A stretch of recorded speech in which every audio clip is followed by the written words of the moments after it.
incendie partout. What is going on, jerk faces? It's your boy Andy, and you're watching Nocturnal Transmissions, presented to you by the Circle of Jerks podcast. It's the conversation you could be having during the day, but having at night.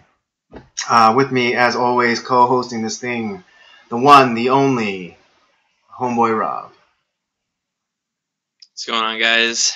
What's going on? Rob, could you tilt your camera just a little bit lower? I'm getting half your face. There it is, right there. Perfect. All right, there we go. Yes, so it is the day after Now, Christmas. we were starting a little bit... Yeah. Day after Christmas. Yes, we are starting a little bit later. For good reason. For good reasons, and, well, for good reasons for Robert, not so good reasons for me, but I can explain that a little bit later, so let's just get this conversation started. So for me, the bad reasons was I was actually off watching a movie with James, and afterwards we went and got dinner, and I guess it just went over a little bit longer, and I lost track of time. So bad on me.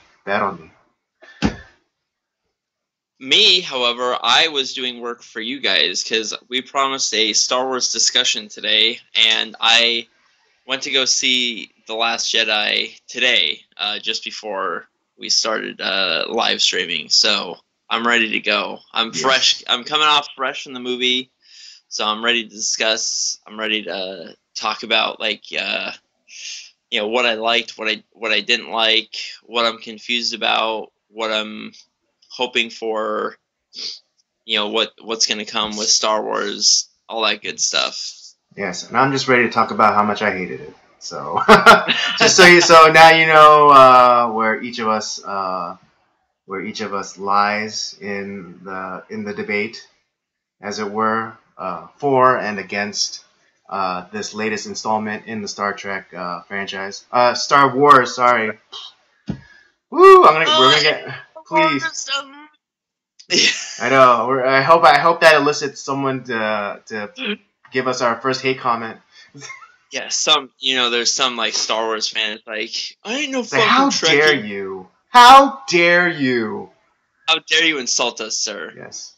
But before we jump into that, just let's go back and how was your Christmas? It was pretty good. I worked Christmas Eve, which stunk. But Hey, you gotta be appreciative, folks, because he was making sure you got your packages. if you live in Chatsworth, yeah, I was making sure you got your packages on time. Yes. So did that. Came back. What did I do Christmas? I don't think I really did much Christmas Eve. Just kind of. My cousin came into town. We had had dinner together. Then Christmas morning, I got some great, like, actually one that I'm wearing right now. I don't know if it's quite visible, but I got a nice, like, flannel jacket. Got a bunch of, like, nice new sweaters. Girlfriend got me a new sweater, which I really liked. Mm-hmm. She got me something else too that's coming later this week. I don't know I think it might be a new phone. Is what I heard. So fancy. Oh, so fancy. She didn't tell me what it is. She ordered off my Amazon account, but I chose not to cheat because I can look and see what it is. But I chose wait, not she to used look. your Amazon account? Well, she's on my Prime account. Ah, I see. I mean, she has, like, her, like, card and stuff on there, but, like, she uses my Amazon Prime account. I see. So she can get, like, free 2-day shipping and all that good stuff. Uh-huh. So I could have cheated and looked and see what I got, but I did not do that. So I'm still waiting to see what's on the coming later this week. But yeah, overall, just kind of a simple Christmas. I had the biggest prime rib that I've ever had in my life. Nice. God, it was. I mean, I still have some left over that I'm probably gonna eat right after this. So, but yeah, just pretty simple Christmas. Nothing too fancy. I bought the actually for my dad. I bought him that book, The Redneck Manifesto. Mm-hmm. That I'm I want to read it myself, but I'll wait for him to finish it, and then I'm gonna steal it from him for a bit to read it. Mm. And got my mom some perfume. Yeah, just I got my girlfriend some shoes, and now that was about it. That was Christmas. I spent most of the day just playing games for since I had the day off. It's the first time in a while I've been able to play. Nice. What shoes did you get your girlfriend? I got her some for she wanted some ones for her work. She's well Oh, her okay. shoe her So like not regular not like Louis Vuittons. no not she's not that type of like shoe person. She likes shoes, but like it's not, I don't have to spend $700 on shoes. Um, Nice. That's always good. That's always a good thing. yeah, very good thing.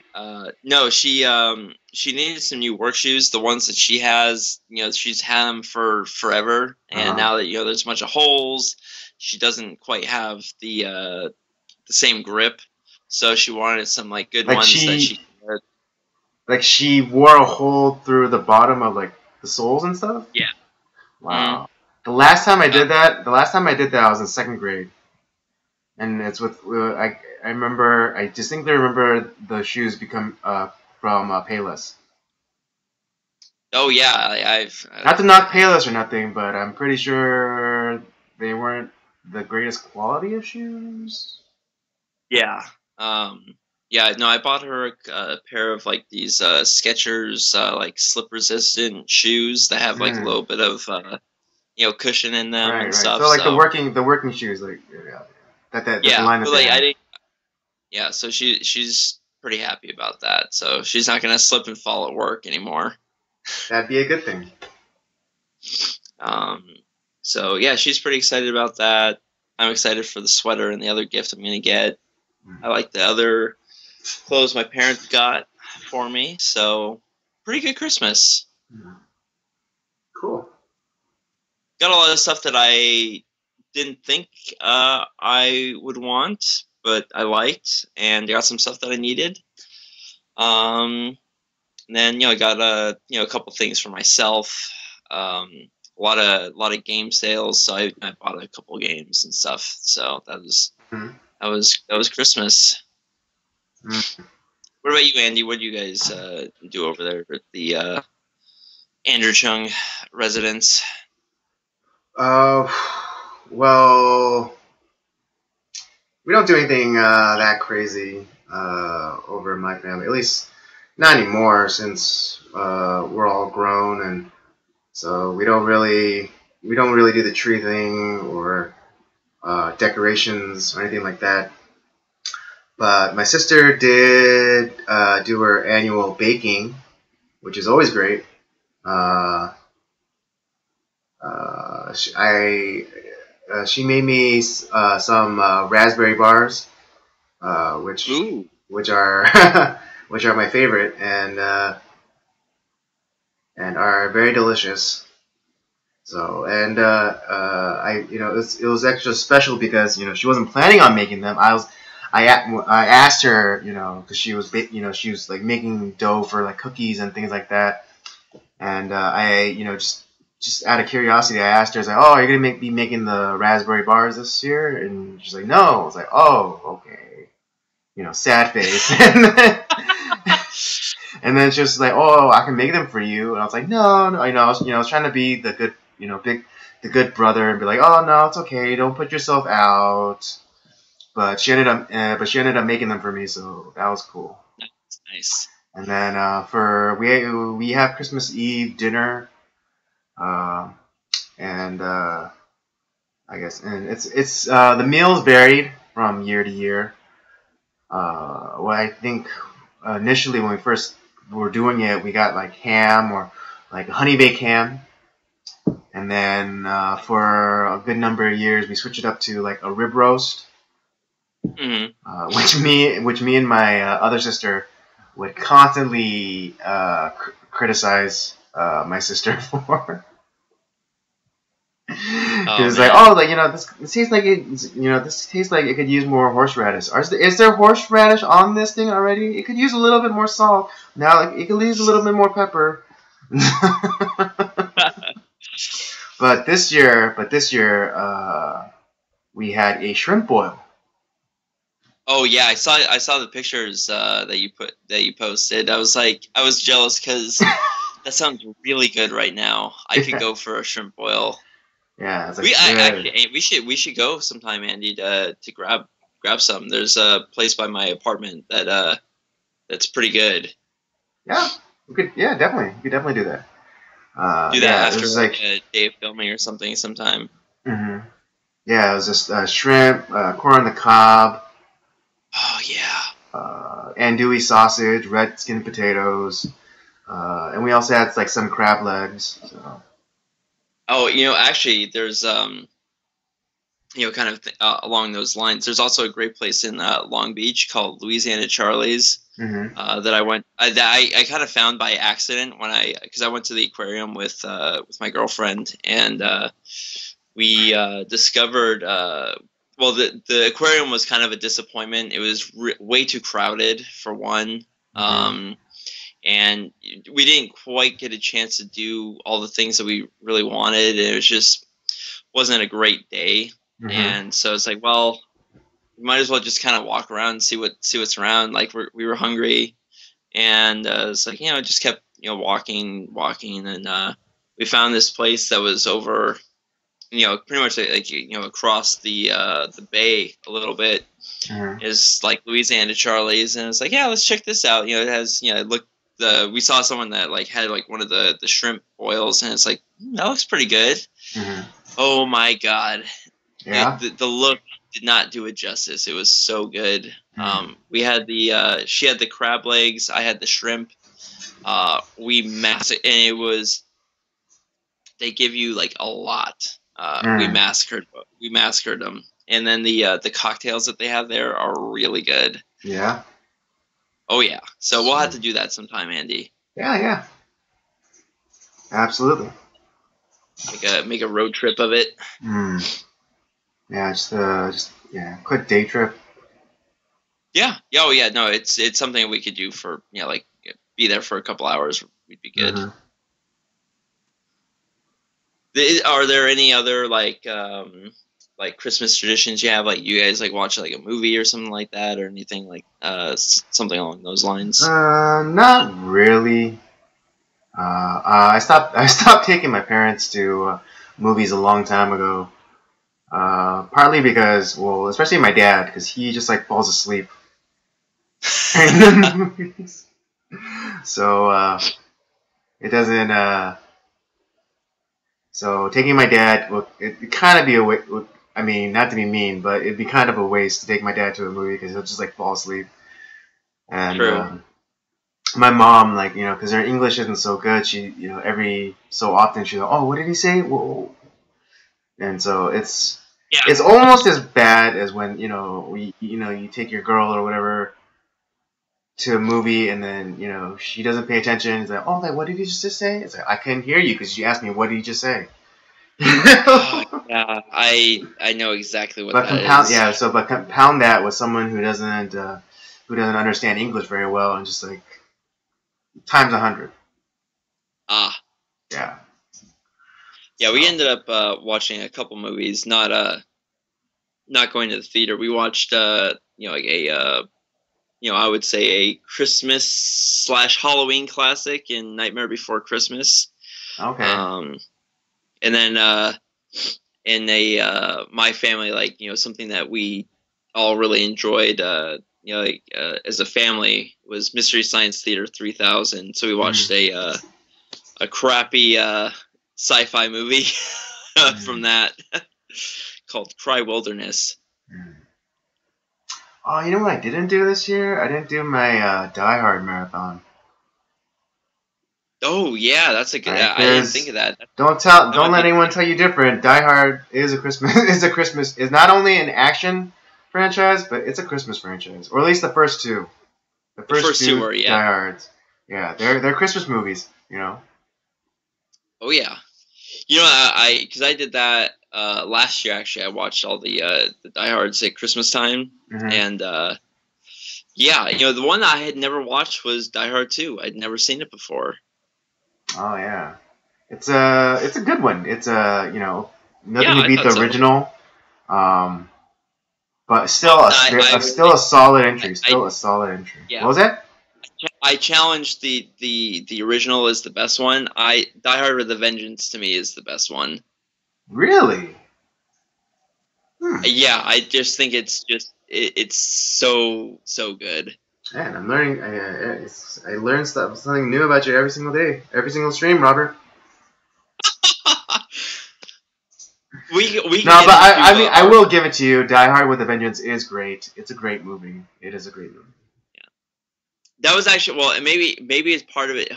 Maybe part of it's because that was the first Die Hard I ever watched, but Mm-hmm. I just think it's really awesome. Hmm.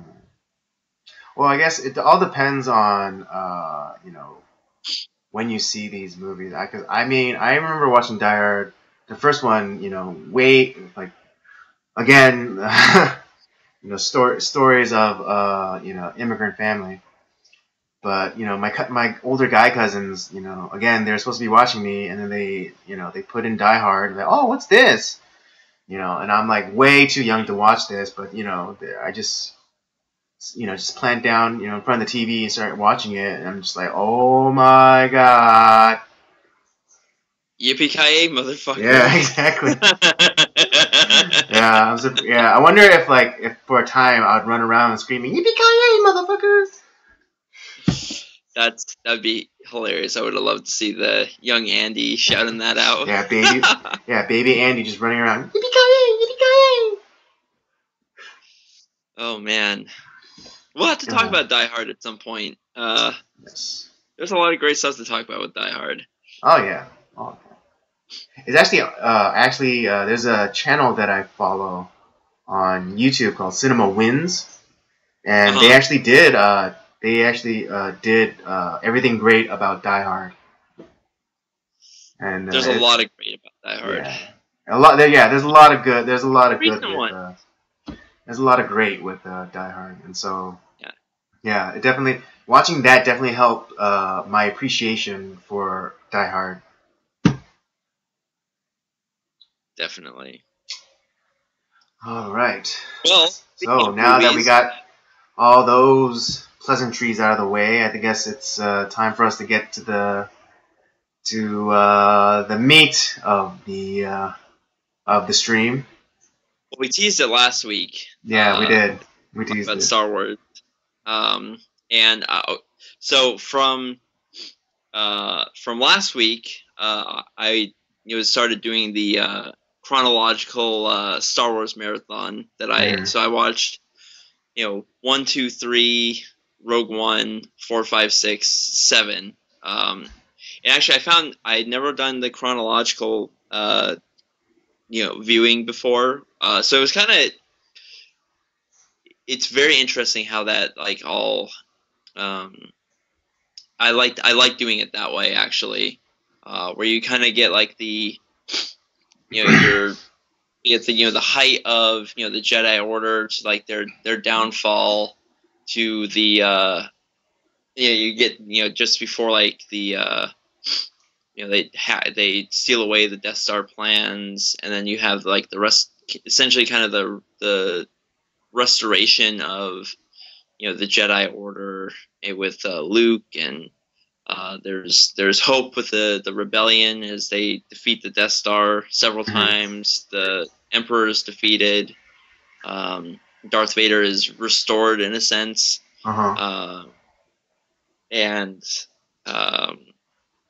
and then Force Awakens obviously is kind of the several years later as the the Empire is essentially restored or has or reincarnated.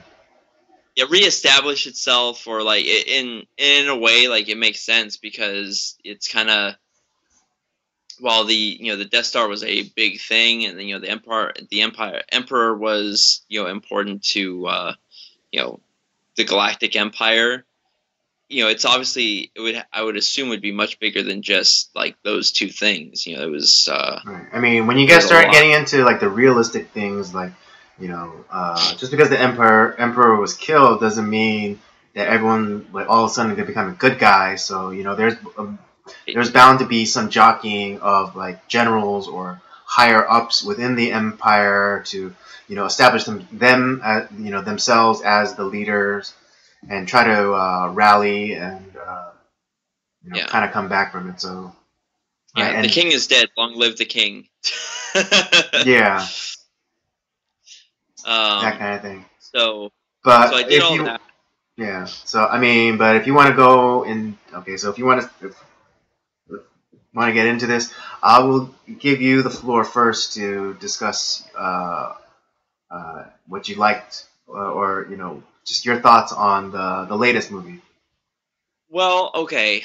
I I've heard a lot of people saying it's like, oh, this is the absolute best one since the the originals, and maybe by default it kind of is, just because that you have the prequels, which everyone hated.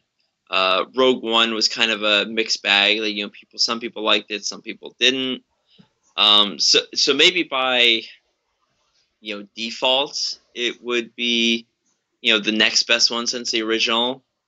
Um, but I'm not like in that camp where I think it's like, oh wow, it was so good, or that it was in some cases where you're thinking that it's the absolute worst, or one of the worst.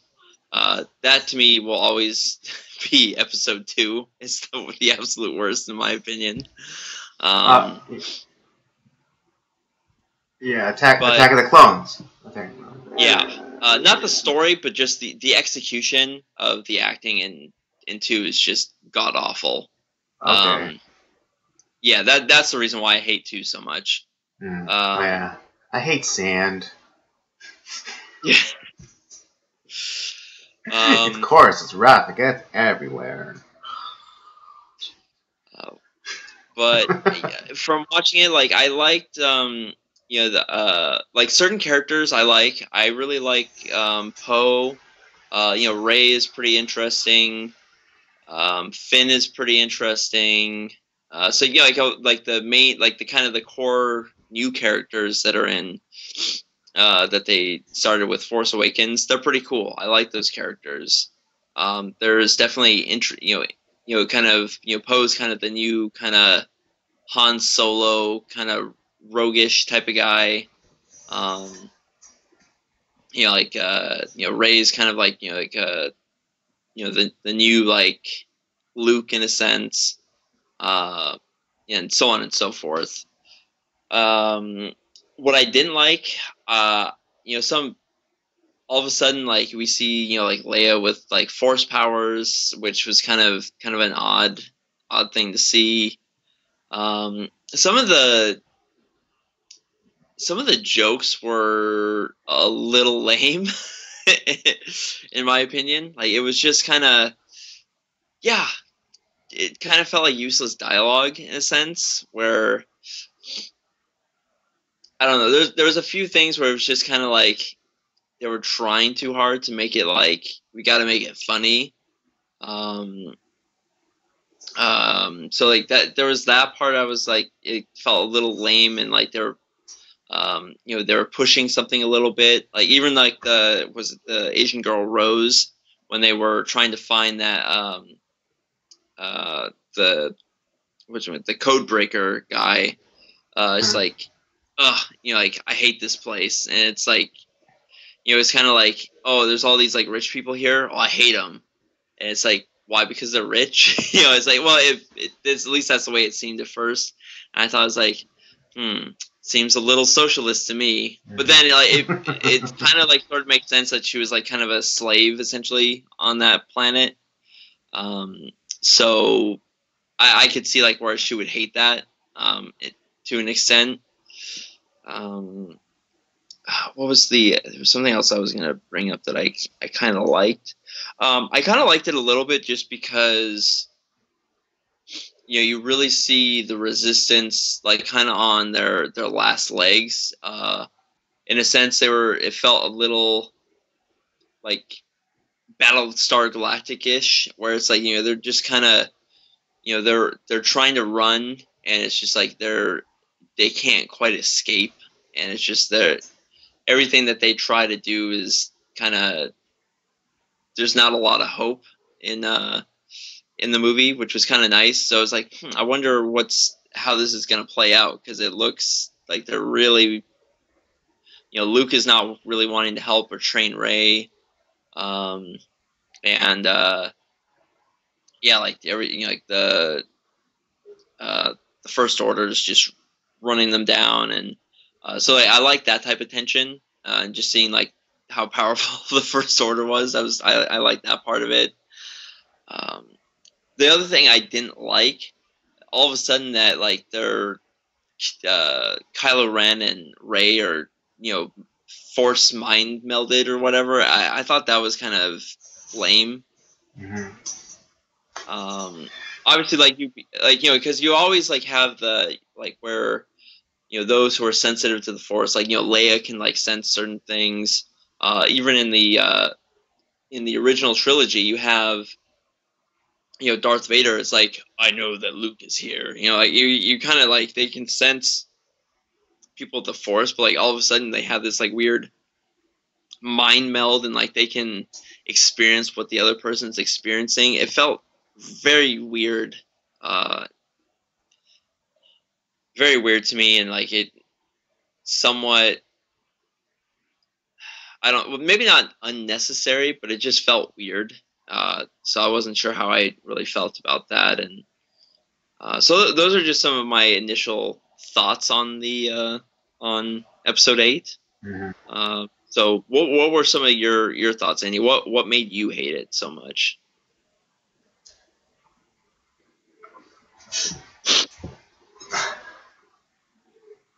Well, for me, where to begin? Let's start. Okay, let's start off with something simple, because like obviously, was there anything that you liked about the movie? Well, I will give it this, that it was competently made. I mean, technically, it was it was a beautiful piece of cinema. The visual effects, um, some even some of the like the crystal foxes or the porgs, which were only there for merchandising purposes. I thought were very interesting and interesting additions. Just yeah, technically it was very well done, and that's I think, and I think that's all the good I could say about it, really. Um, you know, ah, There was no part of the story that you liked. no, not even a little bit. Not even a little bit. Because Okay. here's my thing is what like the biggest grievance I have with the Last Jedi is they fundamentally uh, destroyed Luke Skywalker's character. In Yeah. in that uh, in that you know you have Luke Skywalker, the New Hope, you know, um, who turned the most evil man in the galaxy after the Emperor back from the dark side with just the tiniest sliver of light that he sensed in him. That's like to make a Bible analogy. Like the light the size of a mustard seed, Yeah. right? And he ultimately turns his father back and redeems him. But just because you have a vision of your nephew turning evil, he's like, oh, there's no hope for this kid. I have to kill him. Yeah, that is absolutely ridiculous, and it goes totally against Luke Skywalker's character, yeah, right? And even Mark Hamill himself, he voiced his what is it? his distaste for that. Yeah, his I heard. distaste for with the direction that they're taking Luke. You know, because he was saying like, oh, Luke wouldn't have given up. He wouldn't have, if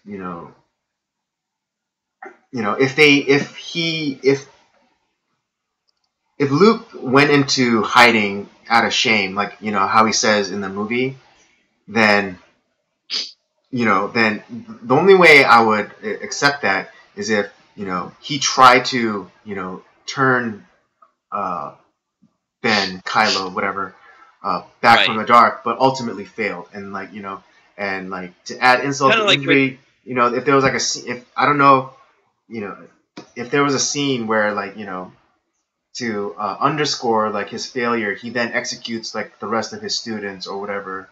Then I would understand like the shame, like I tried to turn him back, but he ultimately you know turned Yeah. despite Kind of like his best how, efforts. like kind of with like Obi-Wan and Anakin. Like obviously Obi-Wan failed Right. Anakin, but then he was forced into hiding and exile. Right. But then but that's the thing. A lot of people say, oh, well, Yoda went into hiding, Obi-Wan went into hiding. Yes, but they went into hiding for very different reasons.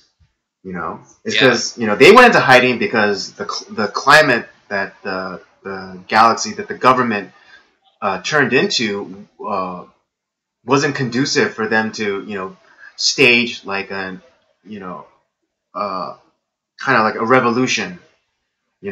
So Right. Right. they were basically marked men. They were they uh, the order they were ordered to order 66 kill on sight.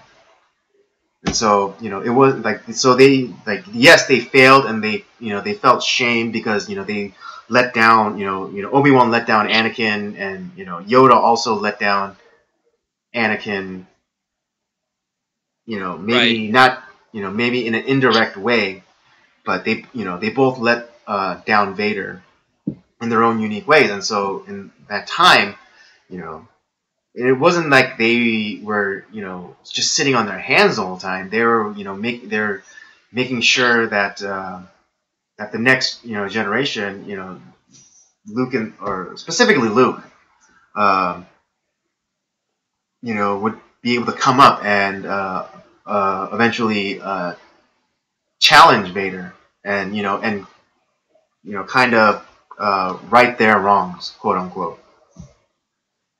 Yeah. So yeah, But the it whole was. thing about like that is like, oh, people will say like, oh, well, it was just a momentary thing, like, oh, he felt like he had to kill him like just in like that small moment, but it's like Luke Skywalker wouldn't have that moment. That's true. Yeah. That's. Yeah. That was now that you mentioned it, like that was also something I felt was a little like off because yeah, he is kind of like that restorative, Skywalker, like where he redeemed Anakin and found that light, Mm-hmm. and he would do the same for Ben, or at least like, even if Ben still turned, like he would have still like done everything he could have. Mm-hmm. Yeah, but I mean, this movie is a wash of like postmodern theory. It's like they're like they it's constantly repeated like, oh, you gotta kill the past, destroy the past.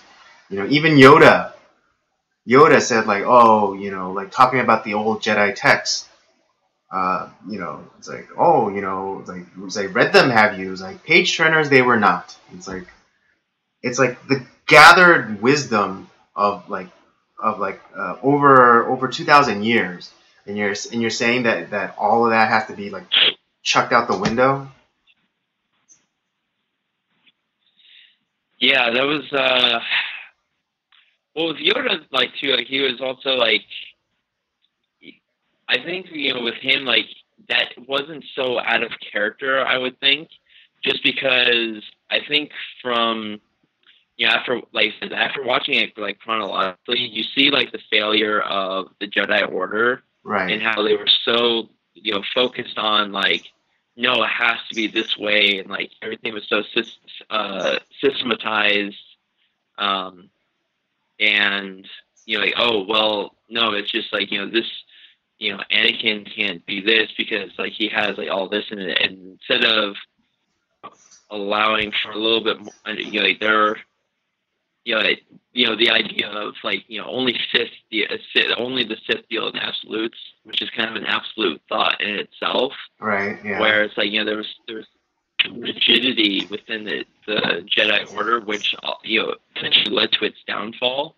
Mm-hmm. And I think that's where like you start to see how like Obi-Wan and essentially Yoda, I think, thought differently. Obi-Wan more so than Yoda. And so for him to like say like these old and now with Yoda essentially has passed on, and he's probably seen like more of the reality of whatever like the Force and all that stuff is. Mm-hmm. I could see where it's like hey like this stuff is like like all that's like there is something that like this girl Rey understands, or that you should understand too. Like this it's not about the text, but it's more about like there's you already like know these things. You don't need it anymore, and it was trying more to set Luke free from his like burden and guilt or shame or whatever that he was in. Mm-hmm. So I didn't see that like too out of like like out of character, but yeah, the idea of just burn it all down, like cut off all like ties to the past and just live in the now, or like to some future that is I did see that part of it being kind of snuck in there as well. Well, we were even talking about the like the like I was saying with like that girl like Rose, and kind of starts off with like they go to this like kind of like Monaco like society that where it's like, oh, all these rich people, I hate it. It's kind of, it's like, well, why do you hate it? It's in such a nice place. It's like well, yeah, but look closer. How do you think they got their wealth? It was by evil means. Like, okay, so everyone it's kind of that idea. Oh, everyone that has money. It's like, it's a slam at capitalism, is what it is. Yeah, kind of. Well, I'm not saying heavy arms sales is should be a corner of anyone's business, but essentially it's a slam against capitalism. I thought like somewhat of a redeeming factor though is I forget his name, but like Benicio del Toro's character, where he says like look who is buying from like these guys? Oh hey look it was both sides that were like buying from it. So like what side's correct really? And if that's like the way that you're thinking, it's kind of the idea that there's not the bad guys maybe that aren't so bad, and the good guys aren't always so good. I did like the kind of that they threw that in there as well, because that's so true of history. Yeah, I suppose, but it's like that. Then that statement leaves very little nuance, because you could say during World War II, did the Americans like do damage when they did like their carpet bombings? Yes, but what was it for? Oh, it's like the goal of those carpet bombings was to defeat Nazi Germany. True. And so like that kind of like catch-all kind of statements, like like no one, like that kind of relativism is like, oh, who's really the bad guys, who's really the good guys when you're all just killing each other. It's just like, well, yeah, then it goes back to that my example of World War II. Yeah, that's true. And so you felt like it was, this new Star Wars was very flush with crazy postmodern ideology in it. Yeah, and I mean, like, what was great about Is that the main reason? No, is that the main reason why you hated it, or you just felt like certain characters like they No, were I also think it was like changed? very poorly written, very like lazy writing. Like the whole beginning scene with Poe Dameron and like holding for a hug. It's like, what? Can you hear me now? What? Like, it was funny because someone compared it to a Marvel style humor, and I was kind of puzzled as to exactly what that meant.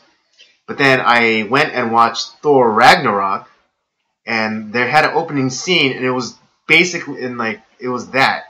There was this, have you seen Thor? I haven't actually. Okay. Anyways, well, it's just the beginning of the movie, so no real big spoilers.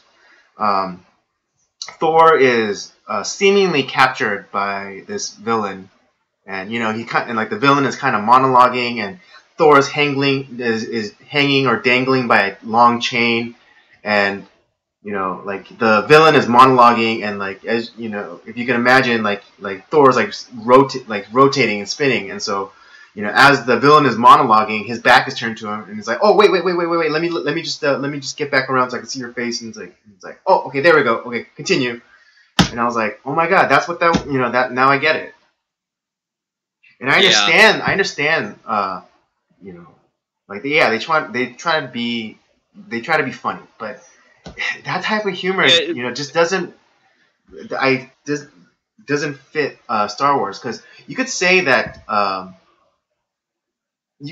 there were a lot of great jokes in the original trilogy, and there were, like, the whole scene with Han Solo, and when they're in the Death Star, and like the person came over the intercom, and Han Solo was interacting with them, and like, oh, how are you doing? And then it's like, oh, what's your access number? And he shoots the intercom, and it's like, oh, that was a boring conversation anyways.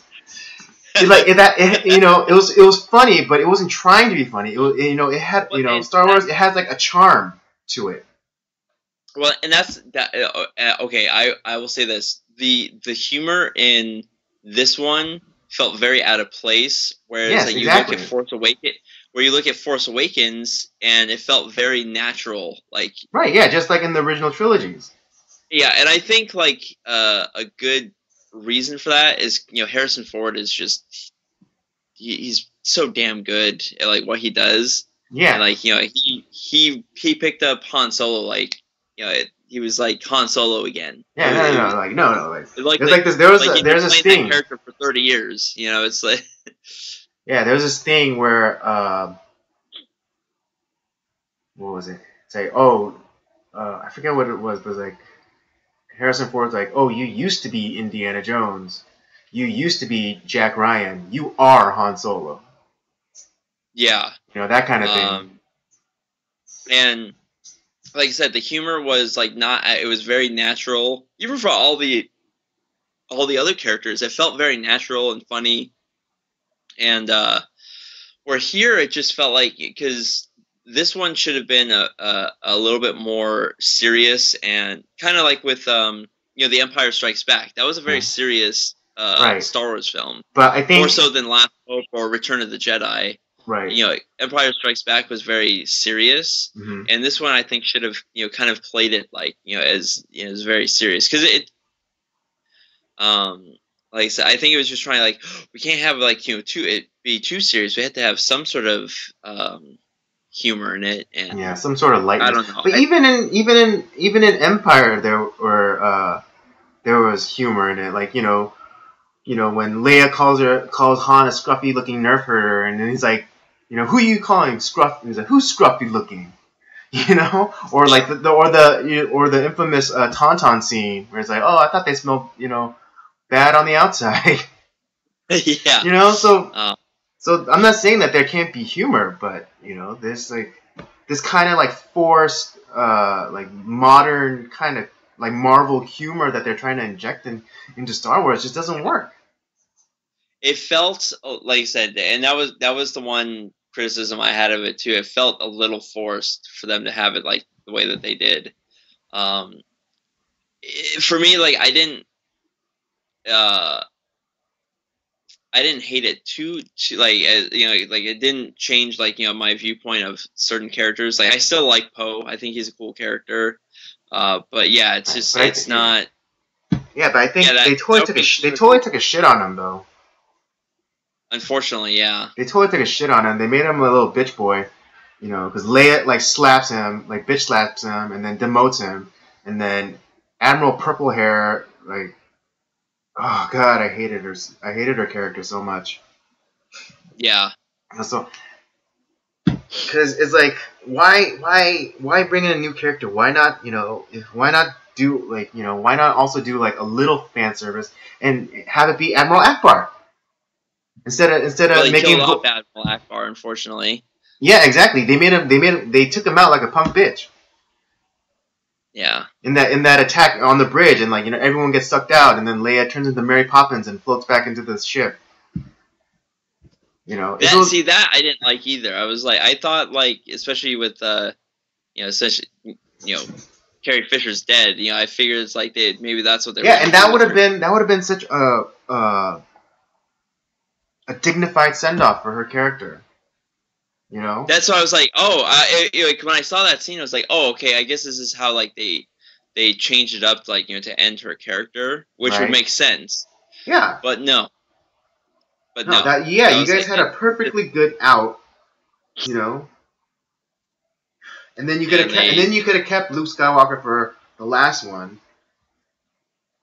Yeah, was that part with like Leia kind of bugged me a little bit. Yeah. See, this is the thing. Like, I keep hearing from people, and it's, they have to try something new. They have to take the franchise in a different direction, and yada yada yada. But it's like, don't. Who says? Who says? Exactly. Who says that they have to take it in like this new direction? What was working for Star Wars was working, and and it was great, and it was loved, and and like I said, it's like, what good is it? What good is it if you keep pissing off the fan base, the ones who are gonna spend the money to go see these movies, to buy the merchandise, and all this stuff? If you just like, oh, you guys are irrelevant now. We're gonna go after the new fan base. And it's like, what the a couple other things, like with like Force Awakens, I kind of well, yeah, it is a fan service type of movie, but there was like some of the things that they were taking, where I felt like I thought they were taking the franchise towards. I was like, I like this idea. I thought it's they're moving in the right direction, and I kind of feel like this was not completely a step backwards, but like just a little bit. And yeah, it was just shoot, what was I gonna say? Not so much that like, yeah, with Star Wars, you don't necessarily have to take it like in a different direction. There's a whole the story itself is like really good. The story of Star Wars is interesting, and you don't have to like be bold and change it up and because it's a story that stands the test of time, because it's it borrows on so many classic story tropes and themes that that are universal and timeless. Good against evil. The small underdog against the behemoth. And I didn't necessarily want to say David versus Goliath, but yeah. But it's and like the hero's journey. They're classics. They if you want to if you want to do it with a different character, fine, we'll still watch it. But just don't like shit on the things that came before. I did I did like the fight scene with Kylo Ren and Rey, like when they were fighting in the Snook's like throne room or whatever. I thought that was pretty. I thought that was pretty cool. Yeah. I also think it's kind of cool, like how they're dealing with like Kylo Ren. I mean, maybe it's not. Maybe you don't like it, but I think it's kind of interesting how he's dedicated to like the dark side, but like he struggles with like turning over to the light side. Yeah, like each time he has that struggle, it pushes him further back into the dark. Whereas you normally have the characters who are like they're on the light side of the force and struggle with like being tempted by the darkness, and you kind of see the opposite with Kylo Ren, which is kind of an interesting way of looking. Yeah, I mean, I think in this new trilogy, I think he might be the most interesting character. Because it's like because it's not his pull to the darkness that is causing him doubt or the sense of conflict, but it's his pull to the light. Yeah, I thought that was pretty. I liked what they're doing with him as a character. So yeah, in terms of characters, I think he's the most interesting new character to me. And and if they do right by him and like the exploration is good on his character, I think I'll be satisfied. But this latest entry into this franchise, I hate it so much. Yeah, I can see like why. Like I said, I'm probably somewhere in the middle. I didn't like hate it, but I didn't think it was like wow so good. Either it was decent enough. And and everyone's entitled to their opinions, and I fully grant that. But for me, I hated this movie. For me, like my favorite is Empire Strikes Back, Episode 5. My least favorite is Episode 2, Attack of the Clones. So like from Episode 5 to like Episode 2, I'd throw it probably. I don't know. It'd probably be like my third least favorite. Yeah, for me, it's right at the bottom. It's right at the bottom. It's like it's at the very bottom for me. Wow. And episode 1 used to be the bottom for me. Oh, you're a big Phantom Menace hater? Not super hater, but I thought that was a completely wasted entry. The yeah, for me it's like from least Episode 2, 1, now it's 8, 3 that I would say. I'm not sure how I would go up from there, but like like the original trilogies are like of the top 3. I'm not sure where I would place Force Awakens, Episode 3, or Rogue One. Those are kind of like the ones that are in the middle now. Yeah. And to be honest, Episode 3 to me is not. I liked it a lot, actually, a lot. Yeah, Episode 3. I think Episode 3 was the strongest entry into that trilogy. Sure. The only person I felt like that kind of phoned in their performance was Natalie Portman, but everyone else like it was definitely the best of the prequels, and it was. That's funny because I think Hayden Christensen had his best moments in Episode 3. And it's funny because it's just the quiet moments where he's not saying anything, but he's emoting, and like you see everything that you need to know that is going on in his head and in his heart is on his face.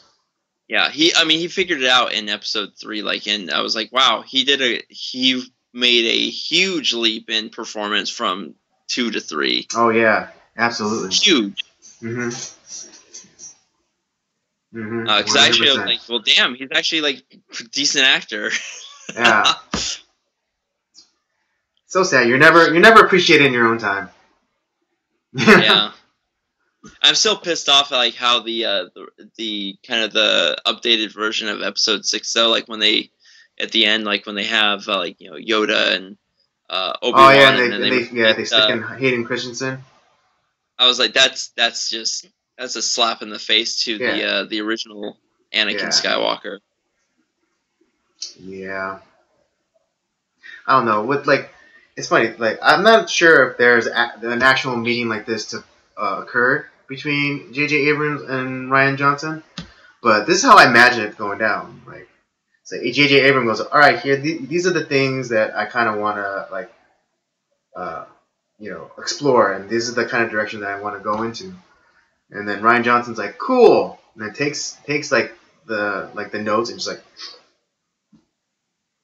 takes a huge shit on him. Yeah, basically that scene, the lightsaber scene in the beginning of Last Jedi, where Luke's like has the lightsaber, it's like chucks it over his shoulder. I was like, see that. I honestly like. I was hoping for something different with Luke in that sense than like what we got. I was kind of hoping for like, obviously like we know he's in hiding because of like Kylo Ren, but like, what did he like? He obviously like explored and discovered something between Episode 6 and 7. Right. See, this is why it doesn't make sense, because at the end of Force Awakens, you see Luke Skywalker, and he's in his Jedi robes. Mm-hmm. And then and then Rian Johnson changes it and says like, "Oh, I came here to die."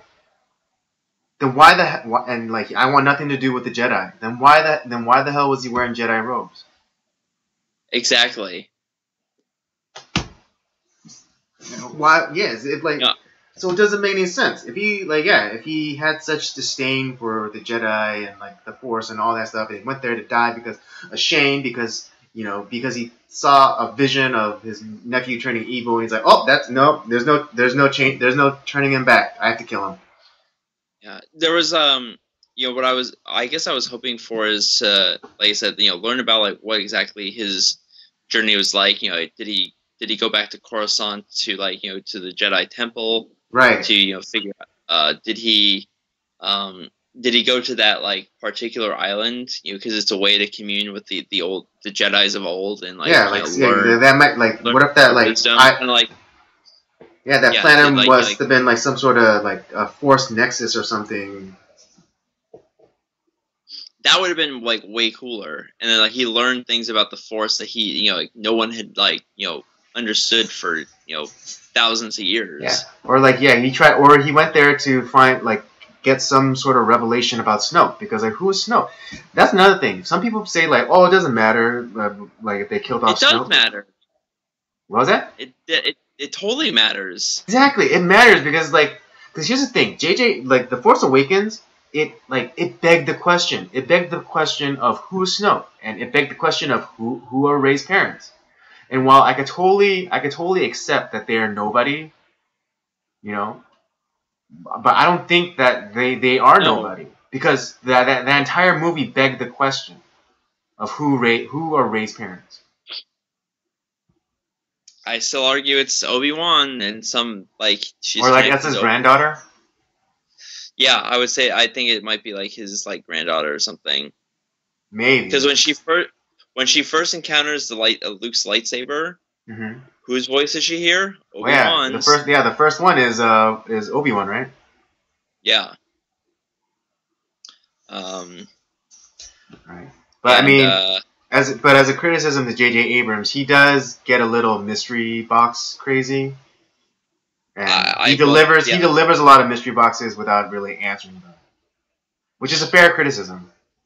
Yeah, but Snoke, I was like, it's important because, I want to know who took over for the Sith with the death of Palpatine. Like, obviously, was there someone? Yeah, and what was their relationship to the Skywalkers? Exactly.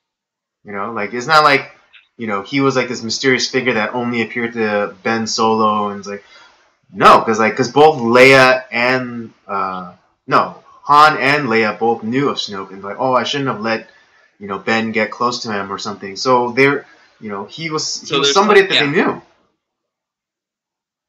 Yeah, that's the and like how did he get so horribly disfigured? Because that's the other thing. Right. Yeah, I mean, the thing I keep hearing is like, oh, like Force lightning in his face. Yeah. Right. Yeah. What? Like, yeah. Could he have been Plagueis? I think J.J. Abrams' intent was to make him Darth Plagueis. Really? Yeah.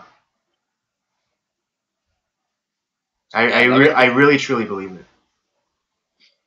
Because I mean, let's take the evidence presented in Episode 3 when Sidious was talking to Anakin at the opera, and he was telling about Plagueis and how he was able to save keep people from dying.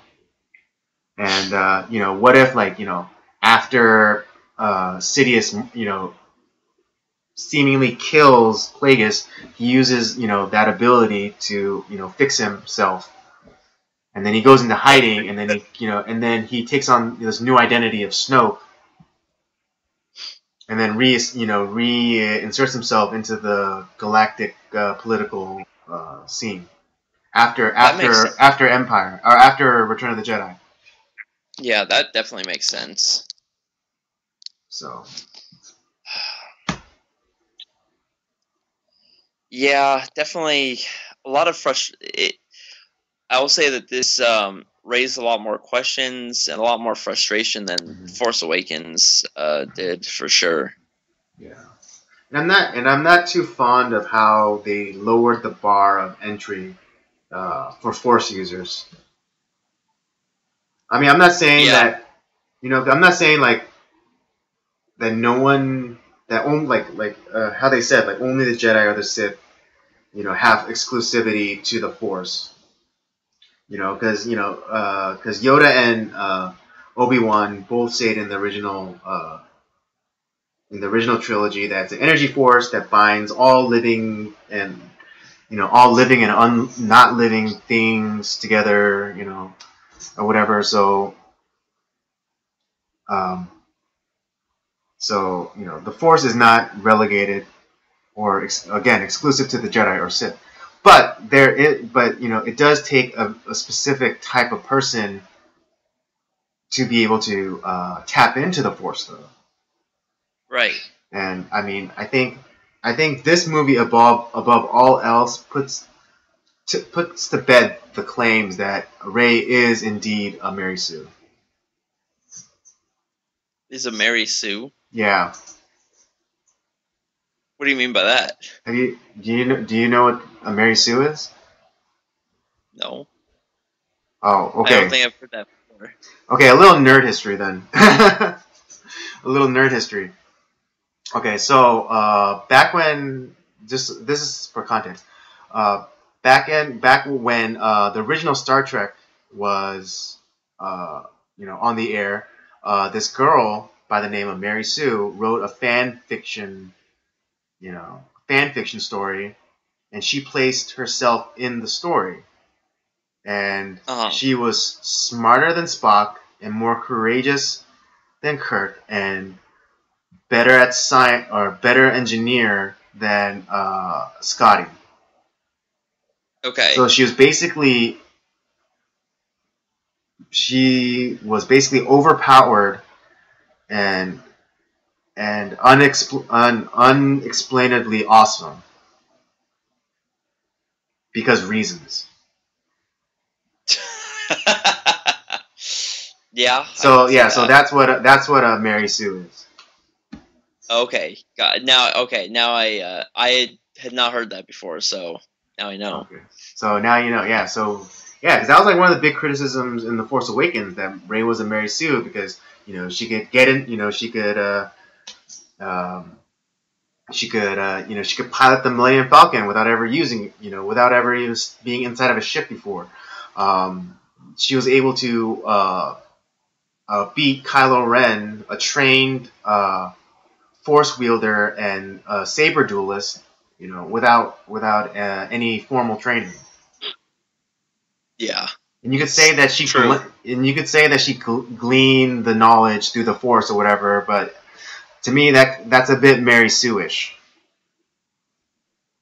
Yeah, I can see that. And like this whole thing, like in Last Jedi totally breaks away from what has been established within the Star Wars universe, and everyone who was the slightest bit Force trained, was trained. Or Force sensitive was trained. They had to receive training. Like even in Episode 1, Qui-Gon, it could sense or acknowledge that Anakin could use the Force in some limited capacity. Because of the speeder race or whatever. But it wasn't until he got training that he was able to use the Force more deliberately. Right. So whereas like Rey didn't receive any training until towards near the end of the movie from Luke. Right, and she only got 2. Like Luke said, he was going to give her 3 lessons, but he only gave her 2. Yep. Right. I mean, she's like in Force Awakens, she just she spontaneously knew how to do the Jedi mind trick. Yeah, that was a little odd. Right, and this is from someone who a few days ago didn't even believe that the Force was a thing, and thought that Luke Skywalker was just some sort of fiction, urban legend. Yeah, some sort of legend, someone who didn't really exist. But then all of a sudden she's able to do the Jedi mind trick on stormtroopers and beat Kylo Ren in a saber duel. Yeah. So overall, you hated it. Yes. I'm not hating it, but not loving it either. It was okay. Mm-hmm. And those are our reasons. Yeah. Yeah, and I didn't even get into Admiral Purplehair's stupid plan. Oh God. Right? Yeah. I mean, why didn't she tell anybody? Why didn't she tell anybody the plan? If she just here's the thing. The only thing is the thing is they were saying how they were able to track them in light speed, mm-hmm. and for me I was like, oh, maybe there's a mole on the inside of the rebellion for the First Order. That's what I was thinking, and that's why she wasn't gonna say anything. Mm-hmm. But then it's well, no, they have some it's the lead ship, they have something that's able to track some sort of technology. And she's just an idiot. Yeah. But I think a better explanation for that would have been, Finn has, because Finn used to be a stormtrooper, they had some sort of homing beacon implanted in him. Yeah. That would have been a better explanation. Yeah, something better than what happened would have been great. Right. So I thought that plan was stupid too. And it was so weird that this admiral was being so hostile to Poe Dameron. Yeah. For no freaking reason. For no freaking especially after all of their leadership was basically airlocked. And how many other officers were on that ship? Probably not many. He was probably one of the senior officers. So what was the thing about it's I have a plan, but I'm not telling you. And so, which will necessitate you going behind my back and trying to start a mutiny. Which also, had she just said what the plan was, mm-hmm. Poe wouldn't have had to do what he had to do, which ended up getting a lot of them killed anyways. Exactly. And here's the thing, because Leia demoted him. She demoted him, but she didn't throw him in the brig or strip him of his rank. Yeah. So Leia wasn't with that action. Leia wasn't saying, "Oh, this guy can't be trusted." It's no, he was just he just disobeyed orders, and he's on like a timeout, but he's still someone I can trust. Right. Yeah. I mean, yeah, like the first scene where they're basically having a dick measuring contest. Yeah. I can't even. Oh man. Yeah, definitely. Lots of questionable decisions. Yes. That I can Ah, agree. man, I could go on forever about pointing out all the stupid decisions and all the stupid. Like, okay, one last thing. Like the whole like Casino Planet. Um, you know how Rose was saying she hated it. It's like, oh, I want to, I just want to put my fist through. I just want to put my fist through this whole godforsaken town. But it's weird because and at the end of like their big chase scene on top of the space horses, she releases them and it's like, oh, now it's worth it. And it's like, did you not see the slave children in the stables? That Why not release there? them? Well, because remember, animals are so much more important than people. God.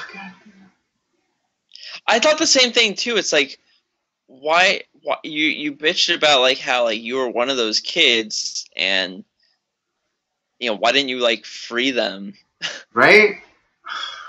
Stay here. No. The space horses are more important than the people.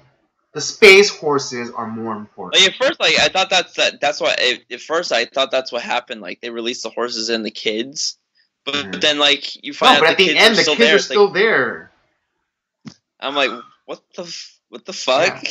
Right? And you know that they got beat. And you know that they got beat for letting those space horses get out. Yep. But he has his resistance ring. He's right, yeah, and he's like, yeah, and he's a potential Jedi now. I thought the ending was really terrible. Yes, it was. Oh, God. It was, like I said, not completely awful in all the ways, but still pretty goddamn awful. Yeah, not some of the best. I will say that. Oh, no, I think you're being too generous. Well, maybe I am. I know, it's funny because because I actually watched it a second time to make sure, because everyone's saying oh no, we're talking about it. It was so great. I was like, and I watched it again, and I was like, yep, I still hate this movie. Yeah, because I didn't feel like that way with the last one with Force Awakens. Like I said, I watched it a second time today. I watched it this morning, and I was like, I liked it just as much as I liked it when I first saw it. But like this one, I think if I saw it a second time, which eventually I will, just because next time Episode 9 comes out, I'll be watching all the other. I'll do my Star Wars marathon again. But yeah, it feels like this one's going to be kind of like the not quite as bad as Episode 2, but disappointing. Because it feels like it misses out, like it's not executing like the greatness of the story that it could. I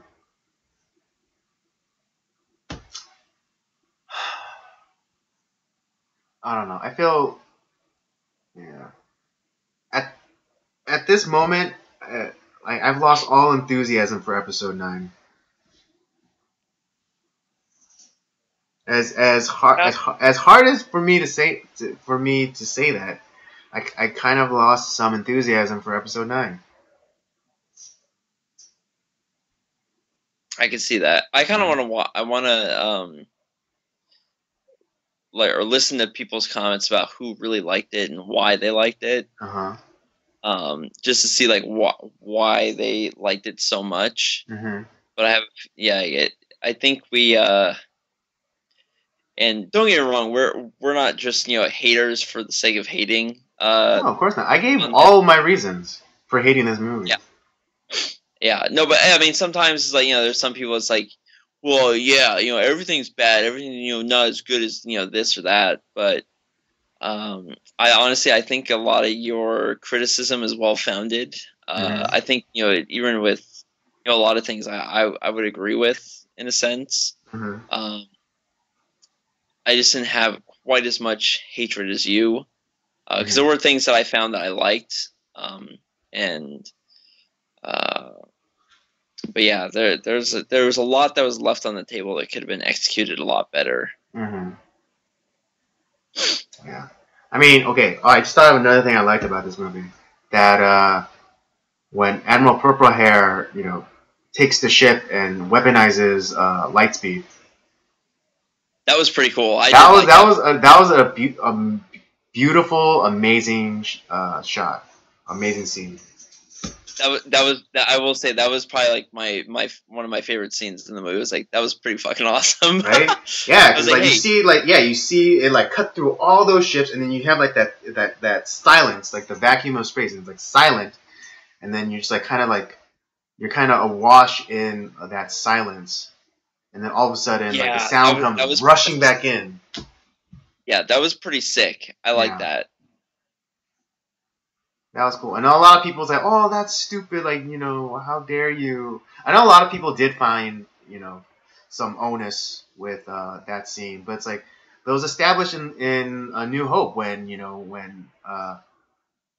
in the Falcon and Luke was like, "Just jump!" Why aren't you guys just jumping to Lightspeed? And Han was like, "Oh, it's like this ain't like dusting crops, boy. It takes calculation to get to Lightspeed." So yeah, it was like a very dangerous thing, and like hence and then like the payoff, like good 40 years later. Yeah, so that was So I did like that shot. I did like that scene. Yeah, that she redeemed herself in that sense, where it's like she had a pretty stupid ass plan, but then she at least like corrected it. Yeah, in a sense. But again, like I don't know why they had to bring in a new character. I kind of wish they'd use Admiral Akbar. I kind of wish they had him too, because who doesn't love Admiral Akbar? Right? It's a drop. And it's like, it'd be paying homage to what came before, but no, we can't. We have to burn everything that came before. We have to kill the past. Yeah, not the best. Oh, such utter horseshit. Well, we'll see what happens. For the because I think the next it's not episode 9. It's not the next one coming out. I think aren't they doing like Solo? Yeah, the Han Solo solo movie. Yeah, that might be interesting. Yeah, I don't know, but I don't know. I think Disney is gonna rethink their next trilogy, helmed by Rian Johnson, after what went down with this one. Yeah, I will say this for the people out there, like, go back, watch the if you haven't seen any of the other ones, before like this new trilogy has come out, I urge you to go watch the originals and see why why we're so critical of even the prequels are obviously are highly critiqued, as well as the new ones there's a reason why we hold there's such a gold because Star Wars is a gold standard when it comes to film as far storytelling. As far as just on storytelling alone, and even like the whole like Star Wars like extended universe and like those are it's a great and awesome story, and it deserves to be told well and executed well. And when it's not, like we're not going to just take it sitting down. Like there's reason it's upsetting because we feel like the story is being perverted in a sense and not told, not necessarily, it's not told in the way that it deserves to be told. Because again, like everyone's like, yeah, no, everyone keeps throwing out like, oh no, they have to take the franchise in a different direction. It's like, why? Why? It doesn't happen. There's so many great stories in the Star Wars universe that haven't been told that deserve to be told. Yeah, there's like, I know they don't. I know when Disney took it over, all the books and the short story and the comic books are not considered canon anymore. But but it's a great resource for them to to go forward and make it their own. And I know that there's I understand like the reasonings the supposed reasoning of they have to put their own stamp on it and make it their own and everything, but as a property, as an IP, as beloved as Star Wars, like there's a certain like you may own it, or you might own it, but it belongs to the fans. Absolutely. Like Disney may own it, but it belongs to the fans, and they're not making or they're not instilling too much confidence, or Disney's not instilling too much confidence in the fans when they come out with movies like this. Agreed. I guess I'm. At least, yeah. I said my piece, so I guess I could, I could leave it at that. Anything else you might want to add, cap us off? No, I think I've said all that I can think of at this time concerning the new Star Wars film, and all my all the other ones. All right then. Well, I guess we're gonna wrap it up here for tonight. Thank you always for joining us. Don't forget to do it again next week. We'll try to get it back to the usual time of 8 p.m. Pacific Standard Time. In the meantime, make sure to check out the videos in our library. The Circle of Jerks regular podcast. There's Nocturnal Transmissions, and there's our video game channel or show, Up by Up Down. Don't forget to always catch that. Dropping Thursdays. If you want to follow us, our social media accounts, Twitter is @podcastcoj, and on Instagram @Circle of Jerks Podcast. And I guess that'll do it for us for tonight, and we'll see you next time. See you next time, guys.